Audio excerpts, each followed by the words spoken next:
মাকরু বলে কে? ও খায় তো, তাই তো মাকরু বলেছে। ও খাওয়া লাগবে না? ও যদি না খায় তাহলে আর বিপদ হবে তো। ও তো খায়, ও তো মজা লেগে গেছে, ও তো নিশাদার, ও তো নিশাখোর। রাসূল সাল্লাল্লাহু আলাইহি ওয়াসাল্লাম বলেছেন কি, কুল্লুল মুসকিরি হারাম, প্রত্যেক নিশাদার দ্রব্য কি হারাম।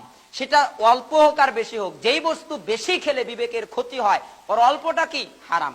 ও যে বলছে যে আমি এটা খেলে বিবেকের ক্ষতি হয় না, ওকে এক কইটা খাইয়ে দেন। বলে যে তুমি তো ভাত খাও, এটাও তো নেশা হয়, তুমি তো পানি খাও, এটাও তো নেশা হয়, তো আমি যদি পানি এক বোতলের জায়গায় 2 বোতল খাই আমার কিছু হবে? আমি নেশা হয়ে পাগল হয়ে যাব?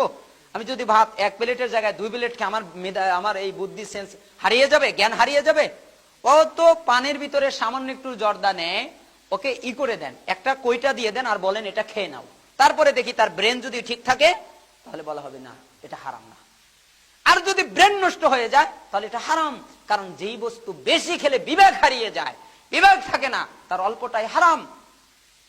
মনে হয় কথা স্পষ্ট হচ্ছে? তাহলে এই যে পানের সাথে যারা জর্দা খায়, বিড়ি যে খায়, আমি ওদেরকে অত খারাপ মনে করি না। কেন? ওরা ধোয়া আগুনে জ্বালিয়ে খায়, ওটা অত ক্ষতিকর না। আরো বেশি ক্ষতি করে মারাত্মক সরাসরি কাঁচাটা খায়। গিয়েছেন কোনোদিন তামাক পাতা দেখেছেন কেউ?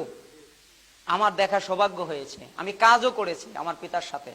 ওই তামাক ক্ষেতের একটা বৈশিষ্ট্য হচ্ছে ওই ক্ষেতে কোনো পোকামাকড়, ওই তামাক পাতায় কোনো পোকামাকড় বসে না এবং কোনো ছাগলও যায় না। ও বেড়া দিতে হয় না, বাউন্ডারি দিতে হয় না বিভিন্ন ক্ষেতে, কিন্তু তামাকের ক্ষেতে বাউন্ডারি লাগে না, ওটা বাউন্ডারি ছাড়াই মুক্ত। তারপরে ওখানে কোনো পোকামাকড়ও যায় না, পোকাও খায় না, কোনো ছাগলও যায় না, পাখিও বসে না। খায় কারা? তাহলে বলেন তো এরা কাদের মতো? ও পাখির মতো বলেন না, ছাগলের মতো বলেন না, কুত্তার মতো বলবেন না, শুকুরের মতো না না বলবেন, ওটা তো খায় না। যদি বলেন এরা শুকুরের মতো তাহলে শুকুরকে আপনি অপবাদ দেবেন। ও তো খায় না জিনিসটা, এরা খায়, এজন্য এরা এত খারাপ, এদের চাইতে খারাপ আর পৃথিবীতে কিছু হতে পারে না। শুকুর যেটা খায় না, এরা যেটা খায় খারাপ না কি? ও খায়, এত খারাপ জঘন্য জিনিস খায়, আবার বলে মাকরু। বেটা তুমি খাও খারাপ জিনিস, খাও হারাম জিনিস, খাও বিবেক নষ্টকারী জিনিস, খাও মৃত্যুর জিনিস। পৃথিবীতে একটা আশ্চর্য বেহায়া কোম্পানি হচ্ছে টোবাকো কোম্পানি। ওর নিজের প্রোডাক্টের বদনামও নিজেই করে। কিভাবে? একটা লুঙ্গিওয়ালা বলবে আমার লুঙ্গি ভালো, একটা গামছাওয়ালা বলবে আমার গামছা ভালো, একটা কাপড়ওয়ালা বলবে আমার কাপড় ভালো, ও জীবনেও এর বদনাম করবে না, বলবে এটা সবচেয়ে ভালো। একটা মুদির দোকানওয়ালা, খাটওয়ালা, যে যা বিক্রি করবে বলবে আমারটা ভালো। আর এই বেটা এত নির্লজ্জের নির্লজ্জ, এ নিজে বলছে ধূমপানের কারণে মৃত্যু হয়, ধূমপান স্ট্রোকের কারণ, ধূমপান ক্যান্সারের কারণ, ধূমপান হৃদরোগের কারণ। এই যেগুলো খায় এদের কোনো বুদ্ধি আছে, কোনো জ্ঞান আছে? বিদ্যা নেই, বুদ্ধি নেই, আকল নেই, জ্ঞান নেই, সমজ কিচ্ছু নেই। এরা বিদ্যাহীন, একদম গরু, ছাগল, জঘন্য শুকুর, কুত্তা, সবচেয়ে নিকৃষ্ট বিদ্যা বুদ্ধিহীন এই মানুষ। নির্লজ্জ বেহায়া। লেখা আছে মৃত্যু ঘটে, আবার খাচ্ছে। ইসলাম এরকম নয় যে একটা মানুষকে ধ্বংসের দিকে ঠেলে দেয়। ইসলাম কখনো কোন মানবকে ধ্বংসের দিকে ঠেলে দেয় না, বেঈমানেরা ধ্বংসের দিকে ঠেলে দেয়। বেঈমানেরা, যারা ইসলাম বোঝে না, তারা মানুষকে ধ্বংসের দিকে ঠেলে দেয়। আল্লাহ তাআলা আমাদের এ থেকে বিরত হবার তৌফিক দান করুন। অনেক হাদিস আছে, যারা নিষেধাজ্ঞ দ্রব্য পান করে তাদের সাথে আল্লাহ কথা বলবেন না, তাদের ইবাদত কবুল হবে না 40 দিন। অনেক বর্ণনা আছে, আমার সময়ের স্বল্পতার কারণে আমি ওইদিকে যাইনি। শুধুমাত্র মূল কথাটা আপনাকে বলে যাচ্ছি যে জীবনে বেঁচে থাকতে কখনো এই জিনিস খাবেন না। কিভাবে? একটা বিষের গায়ে বোতলে যদি লেখা থাকে যে এটা খেলে মারা যাবেন, খাবেন কেউ? একটা বিষ নিয়ে আসার পরে একটা পাগল, যার স্বাভাবিক একটু বুঝ আছে, মোটামুটি কথা বোঝে, ওকে যদি বলেন এটা হলো বিষ, তুমি খাবে, তখন ও কি বলবে? পালাবে। কেন? এটা বিষ, খেলে আমি মারা যাব। ও জানে যে আমি মারা যাব। আর মানব জাতিকে যদি, যাদের বিদ্যা আছে, তাদেরকে যদি বিষ দেখানো হয় যে এইভাবে যদি আমি এখানে দাঁড়াই, মানে ভয়ে অনেকে, মানে এখানে যদি অনেক খাবার থাকে, ভয়ে আর খাবারে কেউ হাতই দেবে না। কেন? ও কোন জায়গায় দিয়ে দিয়েছে আল্লাহু আলাম, কে জানে কোথায় আমি মরে যাব। ভয় আর খাবেই না, কেন? ওটা তো বিষ।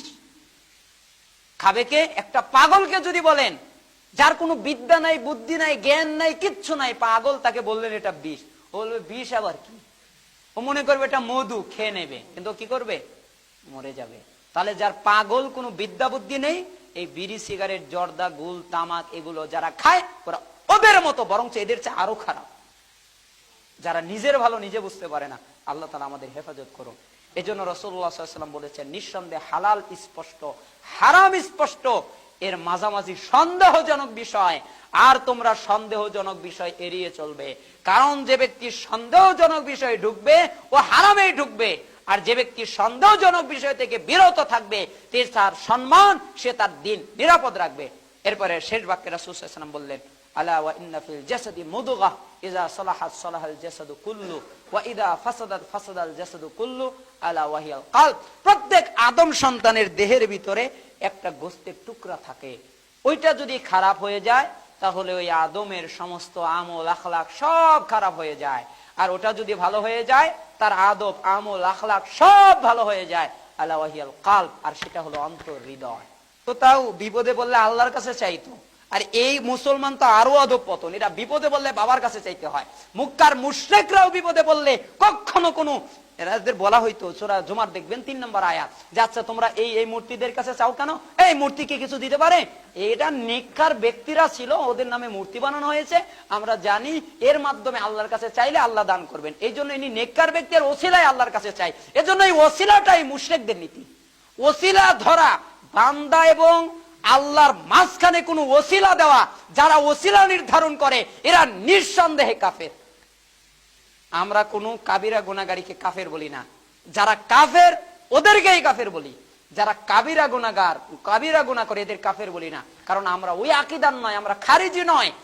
সঠিক মানহাজ যারা সত্যিকার অর্থে কুফরি করে এরা সত্যিকার অর্থে কুফরি কাফের, যারা এই মাধ্যম নির্ধারণ করে। আল্লাহ তাআলা আমাদের বুঝে তৌফিক দান করুন।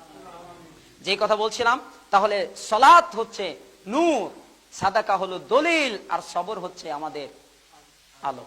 রাসূল সাল্লাল্লাহু আলাইহি ওয়াসাল্লাম এরপরে বলছেন, আল কোরআন হুজ্জাতুল লাকা ওয়া আলাইক, এবং কিয়ামতের দিন এই কোরআনই তোমার পক্ষে অথবা বিপক্ষে সাক্ষ্য দেবে।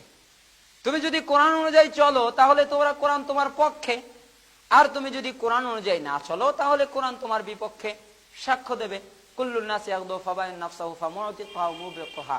রাসূল সাল্লাল্লাহু আলাইহি ওয়াসাল্লাম বললেন, এরপরে প্রতিটি মানুষ সকালে নিজেকে বিক্রি করে দেয়, আর এই কেনা বেচায় হয় সে নিজেকে ধ্বংস করে নতুবা সে লাভবান হয়ে যায়।